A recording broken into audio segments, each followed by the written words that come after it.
नमस्कार, मेरा नाम R.K. मीणा, सह आचार्य राजनीति विज्ञान, राजकीय महाविद्यालय झालावाड़।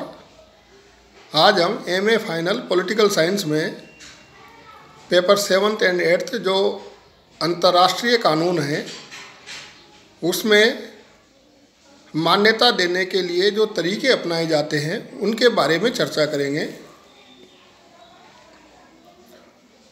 पहला जो है वो है संधियों द्वारा।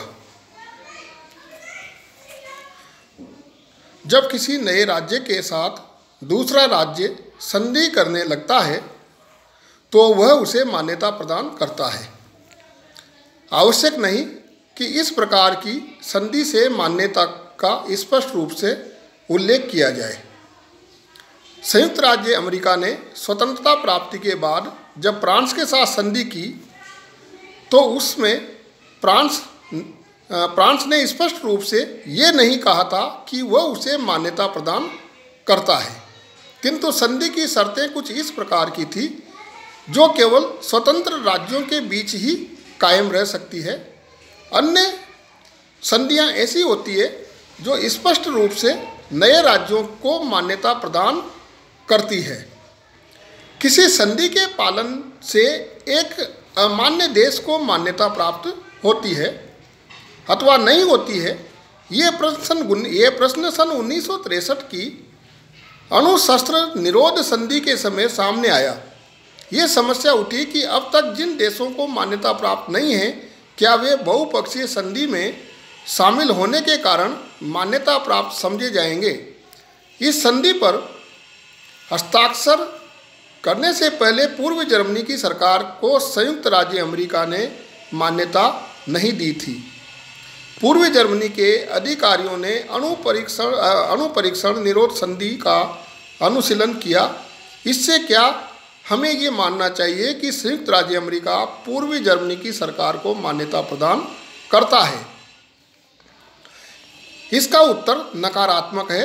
अंतर्राष्ट्रीय कानून से मान्यता निर्धारित करने या न करने के लिए स्पष्ट रूप से उल्लेख करने की व्यवस्था है। प्रोफेसर ग्लान के कथनानुसार अंतर्राष्ट्रीय कानून में ये एक सुस्थापित प्रावधान है जो बहुपक्षीय संधि सामान्य स्वीकृति के लिए खुली रहती है। उसमें किसी भी अमान्य सरकार का शामिल होना उसकी मान्यता का प्रश्न पैदा नहीं करता। दूसरा जो तरीका है वो है संयुक्त राष्ट्र संघ की सदस्यता। राष्ट्र संघ की भांति संयुक्त राष्ट्र संघ भी नए राज्यों को अपना सदस्य बनाकर उन्हें मान्यता प्रदान करता है। उदाहरण, कनाडा जैसे ब्रिटिश डोमिनियनों को संयुक्त राष्ट्र संघ की सदस्यता द्वारा मान्यता प्राप्त हुई है। मान्यता का ये तरीका सामूहिक है।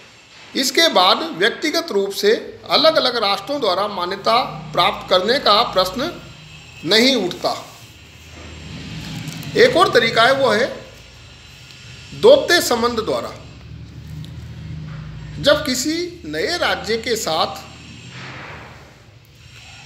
दूसरे राज्य अपना दौत्य संबंध स्थापित कर लेते हैं अथवा किसी नई राजनीतिक सत्ता के साथ अपने दूतों और राजनीतिक प्रतिनिधियों का आदान प्रदान करते हैं तो ये समझ लिया जाता है कि नए राज्यों को मान्यता प्रदान कर दी गई है, क्योंकि दौत्य संबंध मान्य राज्यों के बीच ही स्थापित होते हैं।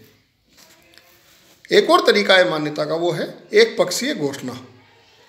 कभी कभी एक राज्य की सरकार दूसरे नए राज्य को एक पक्षीय घोषणा द्वारा भी स्वीकार कर लेती है।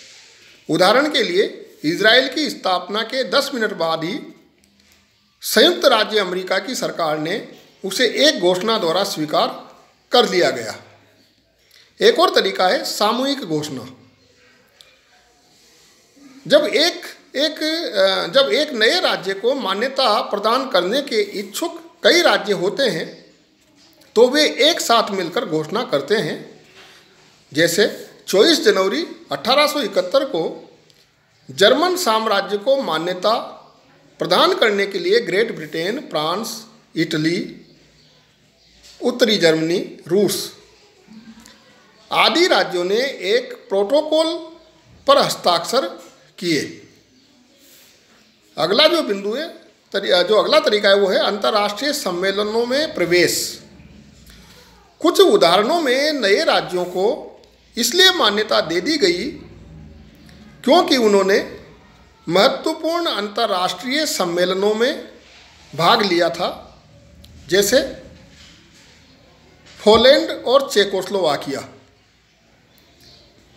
पेरिस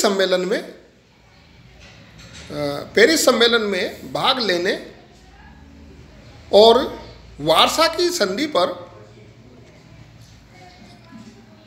हस्ताक्षर करने के कारण ही राज्य मान लिए गए।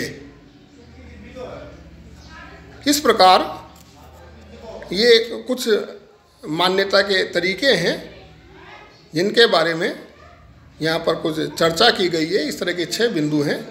धन्यवाद।